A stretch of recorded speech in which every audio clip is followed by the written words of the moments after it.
በፖለቲካውም በማህበራዊውም በተለያዩ በቢዝነሱም ትርፍ ለማግኘት ይሄ የጋራ ሀሳብ በተለይ የመተባበር የሚለው ነገር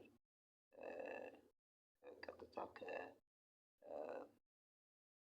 ዳይሬክትሊ ኢንፎርሜሽን ማስተላለፍ ይቻላል ማለት ነው። በቀጥታ የምትፈልገውን ሀሳብ የጋራ ከሆነ ወይም የሚያስተባብር ከሆነ እንደ ቀጥታ እንደ